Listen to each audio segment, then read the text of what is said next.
So in this video, we're going to continue with CC2, which is separating mixtures, and we're going to look at a technique called chromatography. So chromatography is used to separate a mixture of soluble substances, and your typical example is the different substances that you find in ink. So if you had a green marker, for example, you might have multiple different solids all dissolved in that marker, and you can use chromatography to separate them out. To carry out chromatography, you are going to need a piece of chromatography paper. At the bottom of your piece of chromatography paper, you are going to draw a line in pencil. I'll come back to why in a second. This is your start line. On your start line, you are going to place your different samples. So let's just say you had a black marker, and you also had a pink marker, and you also had an orange marker, and you'll put a dot of each sample onto your start line. You will then take your chromatography paper and you will place it into a beaker that contains a solvent. The solvent is typically going to be water. When you place your chromatography paper into the water, it is important that the level of the water starts below your start line. And again, I'll go through why that is in a second. Then you are going to wait. And what will happen is that your water, which is your solvent, will travel up your chromatography paper. I'm just going to redraw this over here. So I'm going to redraw in my start line, just as I had it before. But now I'm going to mark another line at the top of the paper. And I'm going to call this line my solvent front. So water is my solvent, and this line marks how far the water has traveled. So the water is starting off here in your beaker, but it moves up the paper, and at the end I can mark how far that water has moved and call it my solvent front. As your water moves up the paper, it is going to carry the different substances in your ink along with it. If I look at the black dot, first of all, let's say that the black ink contained two different substances. The water carries one of those substances, not very far from the start line, but the water carries the other substance in that black ink quite far from the start line. So by analysing my chromatogram, this is called a chromatogram now, I can see that this black ink contained two different substances because there are two different spots. One substance only travelled a small distance, the other substance travelled a greater distance, and we'll come back to why in a second. Now I'm going to look at my pink spot, and I'm going to assume that one substance in the pink spot didn't travel very far. Another travelled quite far, and then another travelled all the way to the top. So, sorry, I'm just using black because I don't have enough colours. But my pink spot contains three different substances. There are three different dots. One substance didn't travel very far. The other two substances travelled much further. And then I'm going to draw my third dot. Except this time, I'm going to keep it on the start line. It hasn't travelled at all. So this here, these are my results, and this is called a chromatogram. So it's chromatography, but your results is called the chromatogram. You need to be able to analyse your results and understand what they mean. So if we look at each of our individual components, I'm going to start with the black spot. We can see that the black ink contains two different substances. And I know it's got two different substances because there are two spots. One substance, which I'm going to label A, travels quite far, B doesn't travel quite far, and you need to be able to explain why. I can say that A travels further than B because A is more soluble in water. So water is my solvent. Water is traveling the whole way up the chromatography paper. If your substance is very soluble in water, it will travel with the water right up to the top.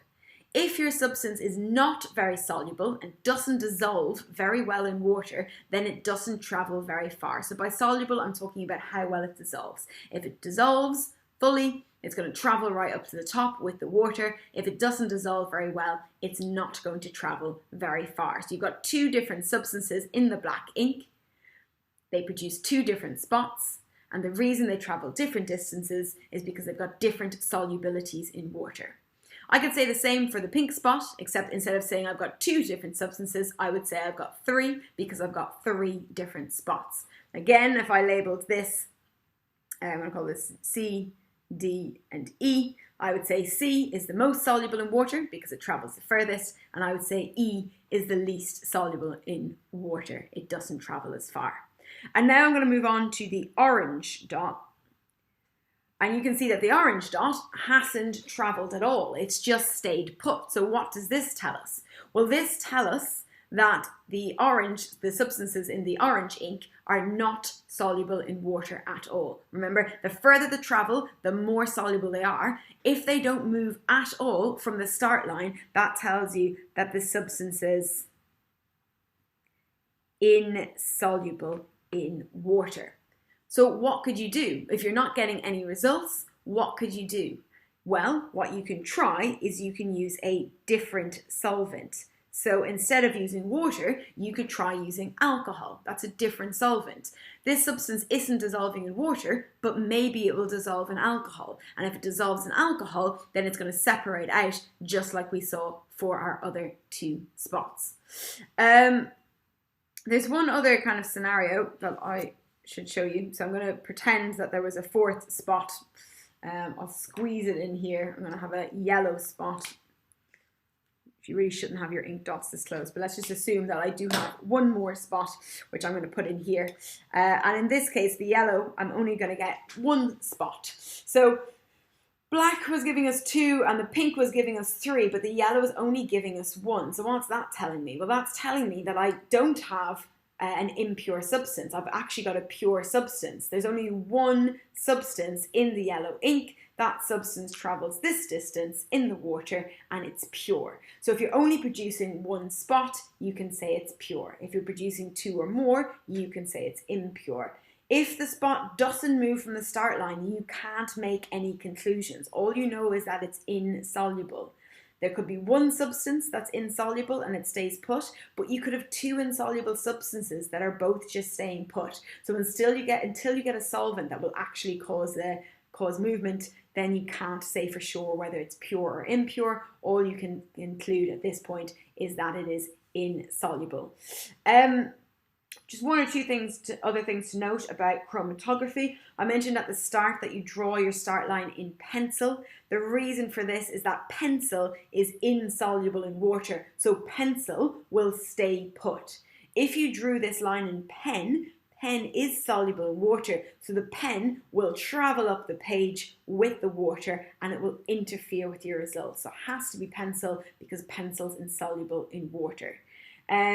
The other thing to note is, the RF values. So once you have done your chromatography, you can analyze the chromatography paper by collecting the RF values. So in order to do this, you are going to need to take 2 measurements, and you can be given these measurements and asked to do the calculation, or you can be asked to take these measurements for yourself. So the first measurement that you're going to take is the distance between your start line and your solvent front. So that's why it's important to mark your solvent front. So let's just say that this is 5 centimeters. So if you were asked to take the measurement, you take out your ruler, you put it on the start line, you'd end it on the solvent front, and you would measure the distance. Let's just say it's 5 centimeters. Okay? And then I'm going to measure the distance from the start line to one of my spots. So let's just say I'm going to use the yellow spot here. And I'm going to get the distance from the start line to this spot, and let's just say it's 2.5 centimeters. So there are my 2 measurements. Now I need to do my calculation for the RF value. And what I do is I take the distance moved by my substance, which is 2.5, and I put it over the distance moved by my solvent, which is 5. So I end up with 2.5 divided by 5, which gives me an answer of 0.5. What students sometimes get wrong is they forget which way around to put the numbers. Is it 5 divided by 2.5 or is it 2.5 divided by 5? So it's a simple division and everyone usually remembers that, but they sometimes put the numbers the wrong way around. A simple trick to make sure you've done it the right way is your answer should be less than 1. 0.5 is less than 1. I know I've done it the right way around. If I did it the other way, if I did 5 divided by 2.5, then I would get an answer of 2. 2 is greater than 1, so I've done something wrong. So with the numbers that they provide you, you know you're doing a division. If your answer works out as being more than 1, you've done it wrong. Do it the other way around. Your answer will be less than 1, and that will be the right answer. So these RF values are used to analyze your substances. But what you can do is you can then compare the values you get with a database to find out what your unknown substance is. So if you know that the RF value in a particular solvent was 0.2, then you can type that information into a database and they can suggest what substance might be causing your spot. So if we have a look at a few, let's see, a few worked examples here. So here's a chromatogram. First question, how many colours are in black ink? Explain. So I go to the black ink. I see 1, 2, 3 spots. Therefore, I've got 3 different colours. What colours are in black ink? Okay, you can see that one spot is at the same height as red, so I know it's red. The other spot is at the same height as blue, so I know it's got blue. And then my third spot is not at the same height as anything, so I would have to say it was unknown. Which colour was more soluble, blue or red? Explain. So if I go back and look at blue and red, I see blue travels further, which tells me that blue is the most soluble. Why do I draw a start line? So you're starting all of the substances at the same point, and then you know where to calculate your RF value from. You use pencil because the pen would smudge. Actually, rather than just saying the pen would smudge, they say that pen is soluble in water. That's why it smudges. If a substance is insoluble, it just stays on the start line. It's not going to move at all. How can you tell if it's pure or a mixture? If it's pure, you only get one spot. Mixtures, you get multiple spots. RF value, you're doing that simple division. Your answer should always be less than 1.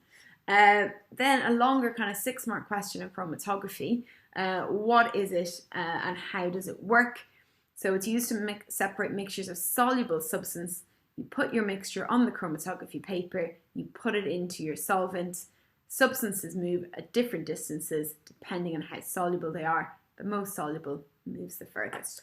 If we have a look at some exam questions, I won't give you that one. So have a look. I don't know how much of it you're going to be able to see. But have a look here at the following question. Have a read through it and press play when you're ready to see the answer. Okay, so for this one, you should have hit Q. They want to know which contains an insoluble food colouring. It doesn't move from the start line, so it's got an insoluble food colouring.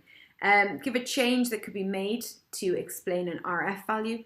If it's not dissolving in the solvent that you're using, you can just use a different solvent, and that should hopefully get you an RF value for your insoluble substance.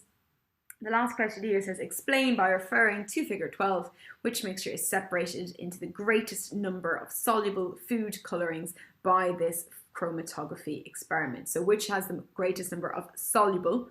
So P is giving you 1, 2, 3.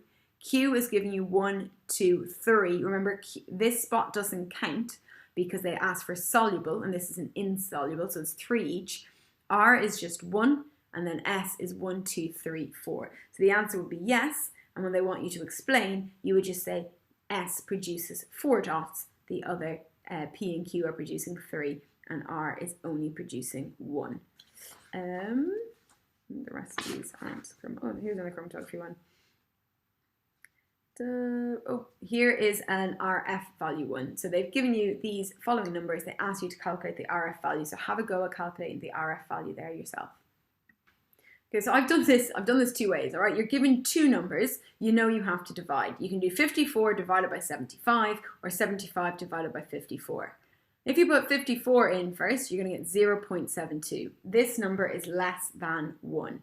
If you put the 75 in first, you get 1.38. That's greater than 1, so my answer is going to be the top line, 0.72. Okay? If you're confused, you can work it out in your calculator, but make sure it's very clear what your right answer is. Your answer should always be less than 1. And then this last question underneath, start line is drawn in pencil. Why do you draw the start line? I mean, there's one or two things you could say. You could say so all of the substances start from the same point, or you can just say simply so that you can calculate your RF value. Okay, you need to know where your substances start so that you can measure the distance they traveled. So it's important for calculating your RF value. Chromatography does get asked a lot on paper 1. The questions are the same every time. There's only so many things that they can ask on it. So it is definitely worth revising well. It's a topic where you could be targeting full marks.